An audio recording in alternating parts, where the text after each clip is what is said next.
We want to be approachable and be encouraging to any issues they come to us with. And we want to create a fun environment.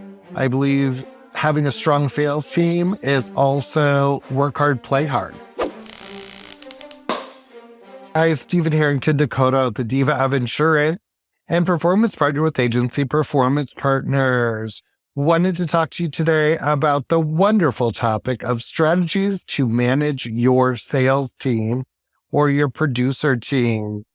Let's just be real for just a minute. Managing an insurance sales team can be challenging, whether you're new to the game or you've been doing it for a while. Either way, managing people with this diverse of a set of skills and personalities can always be a challenge.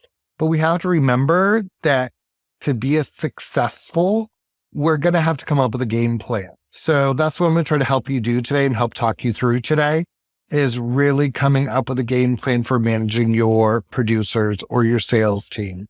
Sometimes it can feel like we're herding a bunch of cats or gathering a bunch of things that keep running all around. They're all doing their own thing.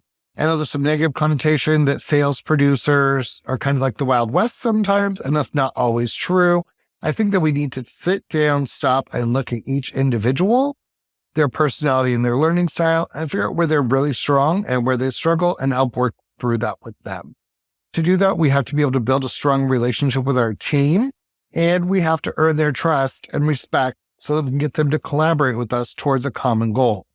By getting to know each team member personally, we're going to learn their strengths and their weaknesses, and we need to be able to also show genuine interest in their goals and aspirations.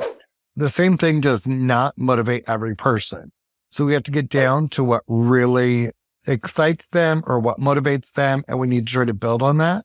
And we have to help create a positive work environment and foster a culture of collaboration and teamwork. We also need to hold ourselves accountable, which means leading by example. As a leader, we need to be a role model for our team. We have to set the standard for their performance and behavior. And that might mean working hard, being accountable, and demonstrating a cheerful outlook, even when we're stressed. I know that when I was first managing a team, I was always busy, which we don't use that word at APP, but I always felt busy and overwhelmed, and my team could sense that. I had to take a step back because when I was talking to them, I would be like, why did you call me? Why did you reach out? Why did you ask me about that? They'd be like, because you're always so busy. You're never available. And I'm like, I have to change this attitude and I have to be available for my team. We also need to set some ambitious standards for the team and strive constantly for improvement. So we need to set clear goals and expectations. So tip number 1, set clear goals and expectations. This is the first thing we're going to need to start laying a foundation for our team. We want to define our target market, determine the type of insurance policies we want to sell, and the specific audience we want to target. For example, if we want to sell life insurance, we should probably focus on married couples with children, or whatever our target market is. We also need to set measurable goals, SMART goals. They need to be specific, measurable, attainable, relevant, and time-bound. If you want to sell 50 policies per month, your goals have to be specific. They have to be measurable and they have to be time-bound. How many calls do you have to make? How many quotes do you have to do? How many things do you need to sell to get to that 50 policies per month or to that dollar amount? We need to be very specific in what those goals are, and we have to set a time frame to achieve them so that they don't go on forever. We also need to determine the sales quota. We need to calculate the number of policies you need to sell to meet your revenue targets or your policy count target and break it down into daily, weekly, and monthly target. We also need to track the closing ratio for each of the insurance producers that we manage. To do that, all we need to do is divide the number of policies quoted by the number of policies actually sold. The average revenue and or written premium for each policy type should also be tracked. We want to know where they're hitting and where they're missing so we can work on coaching and training. We need to develop a clear sales plan, a plan that outlines the steps you will take to achieve your sales goals. This could include setting up a lead generation system, developing a sales script, or establishing follow-up procedures. And we're going to talk more about these a little bit more in depth in a few minutes. We also want to make sure we're monitoring progress. Everybody wants to achieve things, everybody sets goals, but if nobody ever monitors them, how can we hold them accountable? Keep track of sales activities and the results that are achieved. That way we know what's working and what's not. We can use this information to then adjust our sales plan as needed and improve or work with our team on performance. And again, regularly monitor and review your goals. Next up, we have provide regular coaching and training. I am a huge believer in coaching and training. We can't succeed, we can't move forward, or we can't grow without education and or training. To ensure your team is performing at their best, it's important to provide ongoing training and support. This includes coaching sessions, workshops, online training, one-on-ones. Training sessions are crucial to help your team members stay up to date on the industry trends, products, and services as well. As most of us know or are aware, we're in a quickly changing industry. The market is changing every day, and underwriting guidelines are changing. We know that the market's changing. It's had a drastic swing even in the first few months of the year. So we want to make sure that we're staying on top of what's happening and our team knows what's happening as well, so they can be ahead of the trend. By providing regular scheduled training sessions, we can improve product knowledge as well, work on their communication skills and on their sales skills. I think that coaching and training has to be consistent, and we need to schedule that regularly, whether it's like once a month, twice a month, every week, depends on your team and what you're working with. The training should also be tailored to the specific needs for the individual or the team. If the team's struggling with cold calling, we need to work with them on that and give them some tips on how to be effective at cold calling. Or if they need to improve customer service skills, we can provide training on how to handle difficult customers. That also goes into our sales training, right? Like how do you close a sale? How do you have those difficult conversations? How do you get to the bottom of somebody who's telling you no or ghosting you? It's also important to provide ongoing support for the team and regular check-ins. So when we're managing a sales team, first thing we talked about was getting to know them all individually and setting some goals. If they're not hitting those goals or if they're struggling, let's find out why. We want to make sure that we are providing both individual and group training wherever possible. Then we want to make sure we're providing a positive team culture or fostering a positive team culture. Number 3. Creating a positive team culture is essential to building a cohesive and motivated sales team.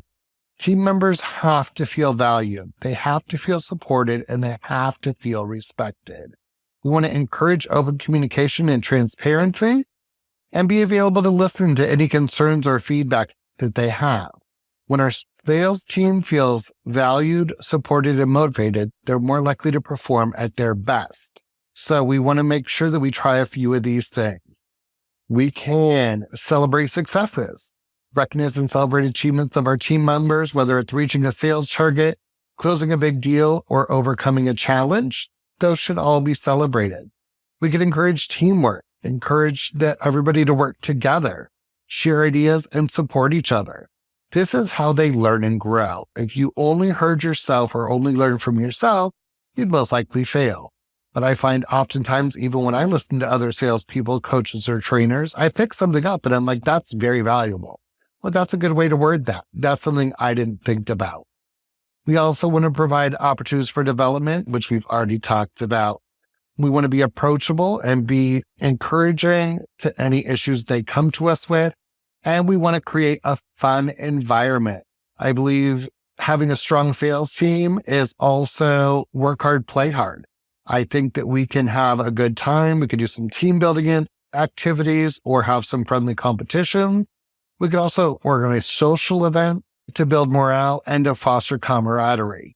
We want our team to work together as a team, and we want them to have fun while doing it.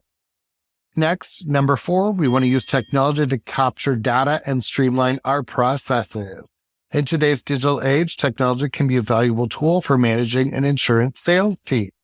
Using technology can streamline processes, save time, and improve efficiency, which frees up time for management to focus on coaching and training and for salespeople to focus on selling. By analyzing the data, we can also identify trends areas for improvement, and opportunities for growth. We have to remember that everything has to be documented in our management system, but that doesn't mean we can't use other software to help build those relationships. CRMs, automated marketing tools, and sales analytic platforms can be a great tool to help us succeed. Building a sales pipeline is necessary to be successful in the insurance industry. We have to have a steady flow of leads and opportunities in our pipeline. And as a sales manager, it's our job to help build a sales pipeline to ensure your team has a constant flow of leads to work with. Automated marketing tools can also help with lead generation and nurturing. This can involve building relationships with referral partners, creating marketing campaigns, and developing a strong online presence. These tools can also help ensure a solid sales process. Ensuring our team has the right tools and resources to manage our pipeline effectively, such as the right combination of agency management system and client relationship management software, lead generation tools, and sales automation tools, can set our team up for success. And lastly, we want to focus on the customer experience.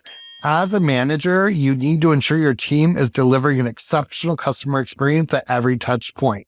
This means understanding your customers' needs and preferences, being responsible and helpful, and providing personalized solutions. Encourage our team to go above and beyond for their customers and reward them for exceptional customer service. We have to regularly solicit the feedback from our customers and use the feedback to improve our team's performance. One of the things I tend to see when it comes to sales is producers are great at getting it closed, but the service team might be lackluster in fulfilling the promise the producer set forth. So we need to make sure we're still building a relationship with the client even after the sale. To build a great relationship from the beginning, we should be listening actively. Our sales team needs to listen to the client's needs and concern, take some time to build rapport, and show them that we care about their situation and that we're looking to find the best solution for them. Building rapport with the client at the beginning of the sales process makes it easier to close the sale in the end. Next, we have to clearly explain what we're offering or what options are available to the prospect. Insurance can be complicated. It's important that we explain the coverage and policies in detail, but it has to be easy for the client to understand. We need to use plain language and avoid industry jargon. Find what is important to the client and highlight the benefits of the coverage that you have selected for them. Next, we need to be responsive. We need to respond to inquiries and requests promptly, whether it's phone, email, or in person. This shows that we value their time and are committed to providing excellent service. We need to set an appointment whenever possible so that we have the client's undivided attention. We need to set clear expectations for when we'll be reaching back out with any update on the quote or underwriting process and any next steps that need to be taken. Be clear in our responses, set timeline, hold expectations, and we need to customize our approach. Every customer is different, so we have to tailor our approach to the unique needs of each customer, whatever their preference might be. For example, you might find some prospects prefer a more formal approach, while others appreciate a more casual conversation. We have to know our client from the beginning so that we can get the sale closed efficiently, effectively, and in a way that builds a great relationship with the client. The tailored approach should be followed through, whether it's email, phone, or conversations in person. We want to make sure that we are customizing the approach to the client. And lastly, the follow-up. After the sale, follow up with the customer to ensure they're satisfied with their coverage and answer any questions they may have. Find out if they were able to cancel their prior coverage, follow up with any other lines of business that you're not able to close originally, and inquire about a referral to a friend or business connection. This shows that we care about their well-being and are committed to providing ongoing support. If you're not servicing their account after writing it, this would also be a great time to introduce them to the service team. So to be a great sales manager can be a challenge, but remember, it's critical for the agency and it's critical for the success of the team to be a true leader. We need to provide feedback as well as take it, and we need to provide a positive work environment. We need to celebrate those successes and have a great team culture. And remember, this is not a one-time thing. It's an ongoing process that requires effort and attention. By working with our team, implementing these processes, and really working with the team on accountability, culture, and all of the standards for the agency, we can be successful and help them reach their full potential. If you or your sales team need additional assistance, make sure you reach out to us. We have lots of different options available. You can find us online at agencyperformancepartners.com, where you can book some consulting hours, purchase our online school seats, or work with us virtually or live for a full sales experience. We look forward to connecting with you again soon. Thank you, guys.